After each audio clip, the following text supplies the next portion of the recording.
Bakit hindi muna natin siya subukan? Subukan na pakinggan, subukan na kilalanin, subukan na alamin, subukan na maranasan. Hello po, ladies out there. Good day and praise God for another week na naman na ipin-experience sa atin ni Lord yung kanyang kabutihan, yung kanyang grace and mercy sa bawat isa. And today, I'm so excited to share with you yung 1:7 verse 51. Hindi ba't labag sa ating kautusan na hatulan ng isang tao nang di mo na siya nililitis at inaalam kung ano ang kanyang ginawa yan. Praise God. And today nga po, dito natin nakikita ano yung context. Ito yung time na kung saan si Jesus ay gusto na agad parusahan without following the due process, yung laws before. And same din sa time natin ngayon. And praise God po sa buhay ni Nicodemus na nag-defend kay Jesus that time, na dinefend niya na idaan muna sa trial. There are people, bakit po there are people who are passing judgment to Christ without knowing who He is. And ito yung nais ni Nicodemus. Bakit hindi muna siya i-trial, mag-follow ng due process through trial? Same din sa atin. Before mag-pass tayo ng judgment, kung ano yung kiniklaim ni Jesus Christ, sa kung sino siya, bakit hindi muna natin siya subukan? Subukan na pakinggan, subukan na kilalanin, subukan na alamin, subukan na maranasan. Most of the time, even tayo minsan sa life natin, we are passing judgment to Christ without even knowing who He is. Di ba ga?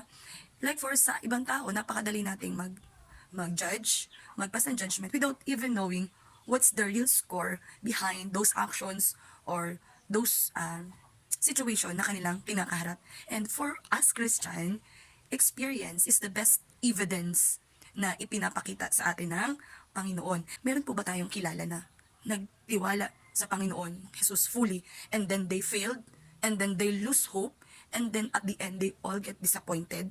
Meron po ba? Dahil once we know na kilala natin ang Panginoong Jesus, doon natin lang at na-experience niya, it is not about just knowing. Knowing is very different from believing.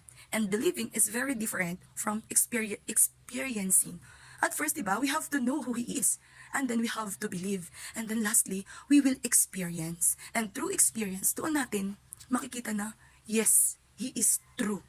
Yes, He is the way. Yes, He is the truth, the life sa buhay ng isang tao. And then dito natin makikita na if ever na ma-experience natin ito, dito ma-justify na wala sa atin na sino man na magiging enemy ni Christ. If we truly and honestly examine yung proof, yung kiniklaim ni Jesus Christ, kung sino siya at yung kanyang pinaprove.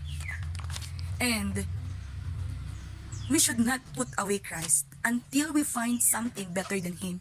Meron na po ba tayong nakilala? Meron na po ba tayong na experience na mas better ito kaysa kay Christ? Meron na po ba? And kaya nga po, di ba, yung sabi sa awit 34 verse 8, "Oh, taste and see that the Lord is good. Blessed is the man that trusts in Him." Di ba, before natin ma-justify na talagang He is true, makita muna natin, ma-experience muna natin, di ba, oh, taste and see. Di ba, before natin pagdudahan, why not let us ask the Lord to ma-experience natin siya sa life po natin. And sa life ni Nicodemus, dito natin nakikita yung necessity of putting our faith and trust on Jesus. Dahil kaya siya naging bold na i-defend si Jesus during that time. Dahil he experienced Jesus on his life. Kaya if we have this kind of experience, dun sa may mga doubts about sa claim ni Jesus that He is God, that He is the Son of God, He is God, at nabuhay siyang magmuli, that He is one with God, before natin yung pagdudahan, why not I invite you to taste and see kung ano yung magagawa ni Jesus Christ sa'yo. Subukan mo lang. And doon, examine ourselves properly kung ano yung naging bunga ng pagtitiwala natin sa Panginoong Jesus at sa Panginoon po ang papuri.